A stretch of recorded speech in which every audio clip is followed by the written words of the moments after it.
મારા વાલા પ્રિયો, તમે કેમ છો? તમે ઠીક છો ને? આ બળદગાડી જુઓ છો તે કેવી છે? હું નાનો હતો ત્યારે અમારા ઘરમાં આવી 2 બળદગાડીઓ હતી. એકને ધનુષ ગાડી એમ કહેવામાં આવે છે. તે સમયે લોકો આ ગાડીનો ઉપયોગ મુસાફરી કરવા માટે કરતા હતા. આખું કુટુંબ આમાં મુસાફરી કરી શકતું. બીજી ગાડીને ભાર ગાડી એવી રીતે કહેવામાં આવતું હતું. તે આ ગાડી જેવી નહીં હોય. તેઓ તેમાં ડાંગરની બોરીઓને લોડ કરશે. આવી 2 ગાડીઓ અને 3 જોડી બળદ અમારી પાસે હતા. ગામની અંદર 3 મોટા અને 3 નાના હતા. પહેલાના સમયે ખેડૂતો જે ખેતી કરતા હતા પહેલા આવી રીતે રહેતા હતા. વ્યક્તિ કેટલી ધનવાન છે તે આના આધારે માપવામાં આવતું. જ્યારે મેં આ ગાડી જોઈ ત્યારે મને જૂના દિવસો યાદ આવી ગયા. મેં આમાં મુસાફરી કરી છે. અમે આ ગાડા દ્વારા બીજા શહેરોમાં જતા અને તે સમયે એક નોકર રહેશે, તે ગાડું ચલાવતો રહેશે અને અમે તેની બાજુમાં બેસી જઈશું અને વાતો કરતા રહીશું. અને તેવી રીતે ભૂતકાળના દિવસોને યાદ કરવાનો આનંદ ખૂબ જ સારો છે. શું તમને ગાડામાં મુસાફરી કરવાનો અનુભવ છે? હમણાં પણ ગાડા દેખાઈ શકે છે અને તે જૂના દિવસોની યાદ અપાવે છે. સારું, મને જૂના દિવસોની યાદ આવીને ખૂબ આનંદ થયો. તેમણે આને મુન્નારના એક રિઝોર્ટમાં રાખ્યું છે જ્યાં અમે રહીએ છીએ. આ ગાડાએ મને ભૂતકાળની યાદ અપાવી દીધી. સારું, આજના દિવસે પ્રભુ પાસે તમારા માટે શું વચન છે આમ વિચારો છો? હઝકીએલ 36:9 કલમ. કેમ કે જુઓ, હું તમારા પક્ષમાં છું, હું તમારી તરફ ફરીશ. પ્રભુ કહી રહ્યા છે, હું તમારી તરફ ફરીશ. તમારા ખેડાણ તથા વાવેતર થશે, આમ પ્રભુ કહે છે. કારણ કે ખરેખર હું તમારા પક્ષમાં છું, આમ પ્રભુ કહે છે. તમારામાં ખેડાણ તથા વાવેતર થશે. આપણને આપણા જીવનની અંદર જો આશીર્વાદ મેળવવું હોય તો આપણે પહેલાં તે વાવવું પડશે. શું પ્રભુએ કહ્યું નથી કે જ્યાં સુધી ઘઉંનો દાણો જમીનમાં પડીને મરી ન જાય ત્યાં સુધી એકલો રહે છે, પરંતુ જો તે મરી જાય તો તે ઘણું બધું અનાજ ઉત્પન્ન કરે છે? આવી રીતે વચન કહે છે. અને તેથી આપણા જીવનમાં પણ જ્યાર સુધી આપણે વસ્તુઓ બલિદાન ન કરીએ, સમર્પણ ન કરીએ, ત્યાં સુધી આપણે અનાજ ઉત્પન્ન કરીશું નહીં અને આશીર્વાદ મળશે નહીં. તેવી જ રીતે જ્યારે આપણે આપણું જીવન પરમેશ્વરને સમર્પિત કરીએ ત્યારે આપણે મહાન ઉપજ ઉત્પન્ન કરીશું. તેના કારણે ઘણા લોકો આશીર્વાદ પામશે. પ્રભુ કહી રહ્યા છે કે હું તમારા માટે છું અને તમારા તરફ ફરીશ. હવે જુઓ, ખેતી કરવી.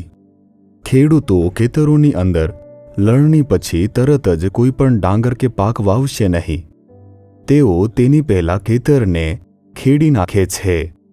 એટલે કે બળદ અને હળનો ઉપયોગ કરીને ખેતર ખેડશે, જમીનને આખું ખેડી નાખશે. ક્યારેક આપણે તેમને એક પછી એક 4 હળનો ઉપયોગ કરતા જોઈ શકીએ છીએ. એક પછી એક તેઓ હળનો ઉપયોગ કરે છે. જો ખેતર મોટું હોય તો કામ ઝડપી કરવા માટે હળથી ખેડી નાખશે. ખેડ પૂરી થયા પછી તેઓ જેને કચડી નાખવાનું કહેવાય છે તે કરશે, જમીનને ઊંધી કરી નાખે છે. પછી તેઓ ખેતરને પાણી આપે છે અને તેને સમતળ કરી નાખે છે, જેને આપણે ખેડાણ તરીકે ઓળખીએ છીએ.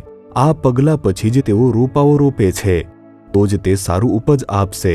આપણા જીવનમાં પણ જેથી આપણે મોટી ઉપજ આપીએ, પ્રભુ આપણા જીવનને ખેડે છે, તેને સમતળ કરીને ખેડી નાખે છે. કેટલાક પાક માટે જમીનને વધારે ખોદવી પડતી હોય છે, એટલે કે તલ માટે અને અડદ જેવા જે પાક હોય છે તે ઉગાડવા આપણે માટી ખોદવી પડતી હોય છે. ખેતરમાં પાવડાનો ઉપયોગ કરશે, પછી તેઓ વાવણી કરશે કે સારી ઉપજ આપે. આપણા જીવનમાં પણ પ્રભુ આપણને પહેલા ખેડી નાખશે અથવા તેને ખોદીને સમતળ કરશે, પછી બધું બરાબર કરશે. પ્રક્રિયા થોડી અઘરી લાગે છે ને? તે ખૂબ જ અઘરી છે. જ્યારે ખેતર ખેડવામાં આવે છે ત્યારે લોખંડની કુહાડી માટી ખોદશે. તે દુઃખ દર્શાવે છે. અને આપણા જીવનની અંદર પણ જેમ પ્રભુ આપણા જીવનથી સારી ઉપજ મેળવવા માટે તેને ખેડે છે, આપણા જીવનમાં થોડી પીડા હોય છે અથવા દુઃખ હોય છે, પરંતુ અંત આશીર્વાદનો રહેશે. જો તમે સારું ફળ આપવા માંગો તો તમારે આ દુઃખથી પસાર થવું પડશે. પ્રભુ તમને આ દુઃખમાંથી પસાર કરશે. તે તમને કેટલીક તકલીફોમાંથી પસાર કરશે.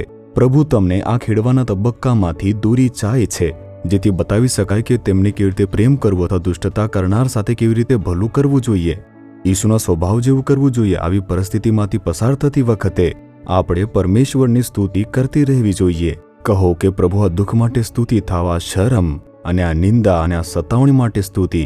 તમે મને ખેતી રહ્યા છો. તમે ખરેખર મને આશીર્વાદ આપવા, સારું ફળ આપવા ઈચ્છો છો. આવી રીતે કહેશો તમે એક મહાન ફળ જોવાના છો. હે પ્રભુ, તમે જ મને ખેડનાર પ્રભુ છો. તમે જ મારા જીવનને સમતળ કરનાર પ્રભુ છો. તમે અમને વાવી રહ્યા છો, ફળ આપવા સક્ષમ બનાવી રહ્યા છો. આમ કહીને પોતાને સમર્પિત કરી રહેલા પુત્ર અને પુત્રી માટે હું પ્રાર્થના કરું છું, તેમને મદદ કરો, તેમને આશીર્વાદ આપો કે તેઓનું જીવન તે મહાન ફળ આપી શકે. ઈશુના નામમાં પ્રાર્થના કરીએ છીએ પિતા. Amen, amen. Jesus redeems Gujarati YouTube ચેનલને સબસ્ક્રાઇબ કરો. દરેક નવા કાર્યક્રમની માહિતી મેળવવા માટે બેલ આઇકન પર ક્લિક કરો.